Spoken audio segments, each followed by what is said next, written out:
이어서는 지금부터 강연을 들으시면서 추가로 궁금하셨던 질문들을 나눠보는 질의응답 시간을 갖도록 하겠습니다. 질문 있으신 분들께서는 손 들어주시면 저희 운영진 측에서 마이크를 전달드리도록 하겠습니다. 혹시 질문, 오늘 강의를 들으시면서 떠오르는 생각이나 궁금한 점 있으시면 편하게 질문 주시면 됩니다. 네, 아주 강의 잘 들었습니다. 질문 사항은 아까 그 드론 등급에서 150kg를 기준점으로 해서 크게 분류가 되는 것 같은데, 그 120kg의 중량은 드론 메이커가 이거는 뭐 150kg짜리야 아니면 160이야 140이야 뭐 자기들이 이렇게 얘기할 수도 있고, 아니면은 기기 자체는 200kg를 드는데 뭐 이 검사를 등급을 받기 위해서 우리는 140kg라 얘기할 수도 있지 않습니까? 그런 구분은 어떻게 뭐 심사하는 과정에서 어떻게? 네, 질문하셨어요. 아까 말씀드렸듯이 굉장히 다양한 드론이 나오기 때문에 지금은 우리 항공법에 의해 가지고 드론을 하게 되면 25kg 이상짜리는 전부 다 인증을 받아야 됩니다. 인증을. 그런데 인증받을 때 인증받는 기관에서 항공안전기술원이죠. 그 기관에서 정확하게 그걸 측정하고 이게 과연 몇 킬로그램짜리 어디다 그 무게에 따라 가지고 인증을 해요. 그건 거기서 걸러줍니다. 그런 인증을 받기 위해서는 어디에서 그걸? 항공안전기술.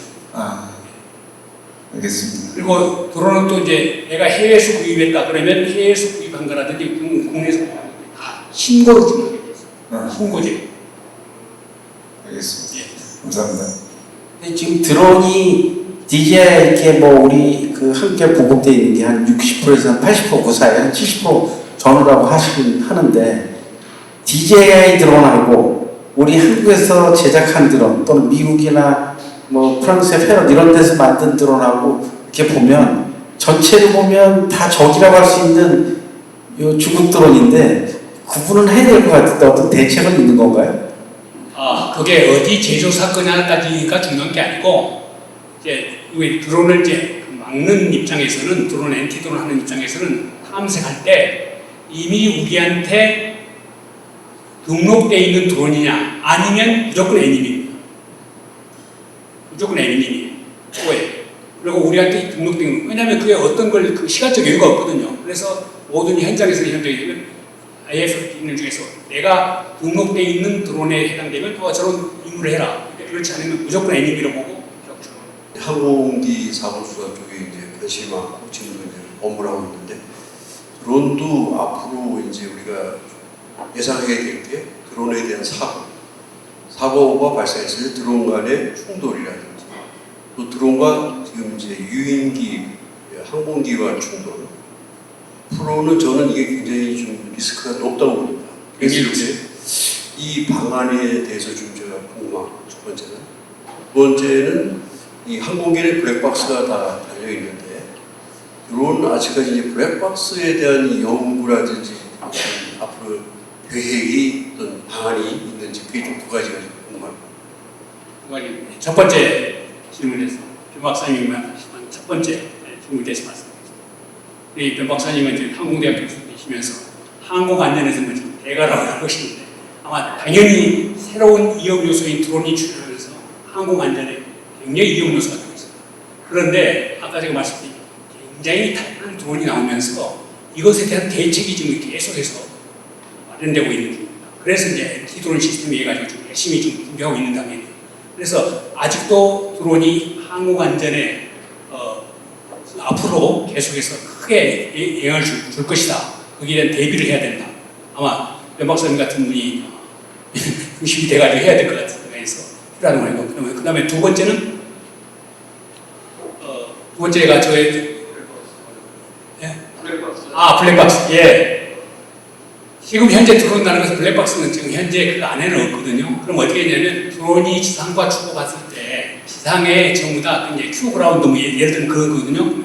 지상과 주고할 때 모든 드론에 대한 그 로그 데이터가 다 있게 됩니다. 남아 있게 됩니다. 그래가지고 그 로그 데이터를 보면 드론이 얼마 고도에서 얼마 속도로 어떻게 날았다 그게 다 나오거든요. 그게 일종의 그 블랙박스예요. 제가 미국 가가지고 드론을 실험하는데, 미국 공부 가가지고 실험하는데 드론을 날리다가 이게 어떡하는지 모르겠어요. 그래서 내가 그 큐브라는 우리 이제 거기 있는 지상 통제석이 보니까 이게 쭉 날아갔다가 그 다음에 떨어지는 위치가 보이더라고요. 그래 이거 갔더니 드론이 수락한 게 보이더라고요. 아마 그런 뜻이 지상에 있는 그 통제소에서 다 파악이 되겠다. 자체 덕프로 박사.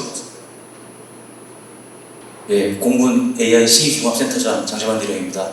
공군 선배님께서 강의해 주셨기 때문에 질문 한번 드려야 될 것 같아서 예, 공군이 AI 드론 마찬가지로 많은 고민을 하고 있습니다. 어떻게 보면 이제 공세적 측면에서 AI 드론 운영과 방어적 측면도 있을 것인데 공세적 운영 관련해서는 아무래도 배터리 문제, 배터리가 이제 중량이나 부피면에서 작아져야 파워풀해져야지만 페이로드나 채공 시간 연결되기 때문에 배터리에 신경 쓰고 있고, 두 번째로는 전시민 주산 시에는 무조건 EW 전자전 상황을 고려하기 때문에 항제밍 성능에 대해서도 항상 중요하게 생각하고 있습니다. 이제 마지막으로는 지금 추세가 한두 개의 소수의 드론 공격이 아니고 군집으로 들어가야지만 임무 효과가 있기 때문에 군집 자율화 기술에 대한 연구도 하고 있습니다. 그래서 첫 번째 좀 여쭤보고 싶은 건 특히 가장 중요한 항제밍 기술 관련해서 기술 발전 추세라든지 어떤 얘기해 주실 부분이 있다면 좀 듣고 싶고, 두 번째로는 실제 전시 상황에서는 공중에서의 어떤 아군 전투 임무기의 피격보다는 그 비행기지에 대한 적드론 공격으로 인해서 지상에서 전투기가 파괴되는 그런 현상에 대한 대비를 하고 있습니다. 그래서 대드론 체계를 군 공항에다 설치하고 운영하고 있으나 실제로 공격 추세는 이제 여러 방향에서 군집 드론을 공격하는 걸 대비해야 되기 때문에 결국은 아무리 탐지식별 전자전원 재밍을 하더라도 리커가 발생할 수밖에 없다. 그 부분에 대해서도 고민을 많이 하고 있습니다. 혹시 그 부분에 대해서도 혹시 의견이 있으시면 한번 듣고 싶습니다. 네, 센터장님이 굉장히 중요한 포인트를 말씀하셨는데요. 지금 현재 가장 위험한 게 제밍입니다. 우리가 보내는 것에 대한 제밍도 있지만 그 사람 북한에서 우리한테 보내는 드론을 어떻게 제밍하느냐. 그래서 요즘 양자 암호 시기를 지금 다 제가 아까 좀 간단히 설명드렸는데, 지상에서 주고받는 것, 드론과 드론이 주고받는 모든 체계를 양자 암호하다. 그렇게 지금 하는 추세이고 그렇게 지금 개발하고 있습니다. 그렇게 가지고 제밍 시스템을 주는 거고요. 그다음에 두 번째 위험 요소인 지금 군집 비행에 대한 공격이 있지 않습니까? 이게 지금 요번에 제가 이제 우크라이나하고 러시아의 전쟁을 우리가 분석하면서 느낀 게, 첫 번째, 북한군의 14,000명이 러시아 가가지고 사상자가 한 4,500명 났습니다. 드론으로 공격에 의해가지고. 그러니까 이 친구들은 일단 그렇게 피해를 받으면서 이미 드론 드론전을 한번 경험을 했어요. 그래서 북한이 드론전을 해서 첫 번째 딱 우리한테 공격을 했을 때 일단 드론이 북한이 갖고 있는 비대칭 전략에 딱 맞았던 겁니다. 그래서 북한은 값싸고 그 다음에 군집비행으로 해가지고 다양한 군집비행 드론을 투입할 것이다, 이렇게 보고 있습니다. 그리고 그 타겟이 있잖아요. 여러분 꼭 우리 비행장이나 뭐 이런 것을만 생각하는데 꼭 비행장을 마비시키지 않습니다. 비행장은 더 엑셀시아하는 프리시전 기술을 하면 되는 거고, 드론은 오히려 일반 아까 산업이 뭐 전력 시설이라든지 전력 시설이라든지 이런 데 해가지고 치명적으로 해야 되면 그건 얼마 지나지 해서 그만 군도 마비되게 있어요. 전기가 안 들어가는데 어떻게 되겠어요? 그래서 요번에 우크라이나하고 러시아하고 비교해 봤을 때 러시아는 그걸 노리면 걔들 먼저 전력 시설을 딱 파견하고 오니까 자연히 군하고 민이 전부 다 마비되는 거예요. 그래서 우리가 지금 이제 경계할 것은 북한이 아주 비대칭 전략으로 추진하고 있는 군집비행 공격, 그 군집비행 공격이 우리 군만뿐만 아니라 우리 민간 차원에서도 훨씬 더 위협적으로 되고 있다. 그래서 이에 대한 대비로서 우리가 지금 아마 해야 되는데 제일 어려운 게 바로 군집비행입니다. 그래서 군집비행이라든지 북한의 그 공격에 대비해서 우리가 하려고 하면 북한이 투입하고 있는 비용도 효과가 잘 맞지 않는데 10배에서 100배 정도의 그 시설을 구축해야, 경비를 구축해야 이게 가능하다. 될까 말까. 그렇게 해주고 있습니다. 네, 감사합니다. 그럼 이제부터는 강연 신청 시 여러분께서 사전에 남겨주신 질문들을 하나씩 질문 드려보겠습니다. 네, 첫 번째 질문입니다. 한국의 드론 핵심 기술과 산업별 적용 경쟁력은 어떻게 형성되어 있으며 우리가 선택해야 할 전략은 무엇일까요? 예. 제가 그동안에 쭉 보면서 우리나라 군사 드론 기술은 상당히 높은 수준에 있습니다. 상당히 높은 수준에 있습니다. 그러니까 민간 차원에서 드론은, 상업용 드론은 도저히 중국이 그걸 따라갈 수 없는. 내가 지난 6월달에 내가 중국에 가서 한번 좀 봤더니 따라갈 수가 없습니다. 첫 번째, 산업 규모만 해서 미국도 가보니까 미국도 70 내지 80%가 다 중국의 드론입니다. 그래서 중국은 왜 그러냐. 근데 전체 드론 산업으로 가지고 중국은 민간 차원의 드론이 너무 해가지고 전 세계를 내세우는데, 예를 들어서 DJ라는 회사는 약 직원이 한 2만 명입니다. 근데 우리나라 드론 업체의 제일 큰 회사가 한 100명도 안 됩니다. 내가 알기로는 예전에 있는데. 그렇게 되면 일단 산업 규모 면에서 일단 얘기하는 거예요. 그럼 중국 왜 그러냐면 사람들은 이미 시장이 다 그렇습니다. 우리나라 시장은 좁아요. 그래서 중국은 시장 자체 내 내수 시장뿐만 아니라 전 세계 내를 때문에 일단 값이 싸요. 기술적 우위도 있고. 그래서 우리가 지금 따라가려고 해서 중국 거 만들어 놨는데도 그냥 일반 자유경제 시장에는 어렵다.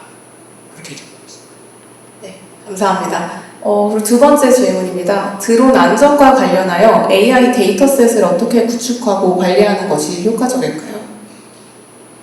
AI 데이터 센터요. 데이터 센스. 예, 앞으로 AI 드론으로서 거는 단계에 있으면 반드시 말씀드린 데이터 센서에 의해 가지고 그걸 우리가 클라우드에 저장하는 데이터 당연히 해야 됩니다. 그렇게 해야 드론 AI 드론이 갈수록 똑똑해지는 겁니다. 반드시 그렇죠.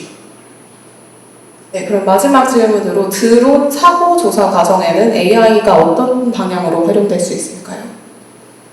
드론 사고 과정에서는 제가 이제 드론 사고가 지금 나는 거 현재는 지금 AI가 역할을 할 수 있는 것은 현재 사고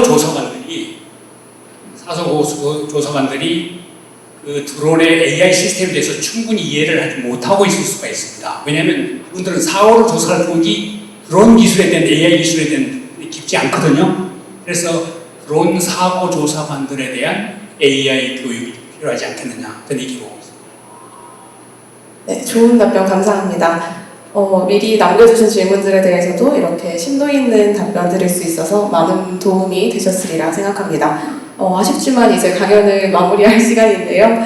바쁘신 일정에도 귀한 시간 내와 함께 해주신 연선 윤용현 교수님께 다시 한번 깊은 감사의 부탁드립니다.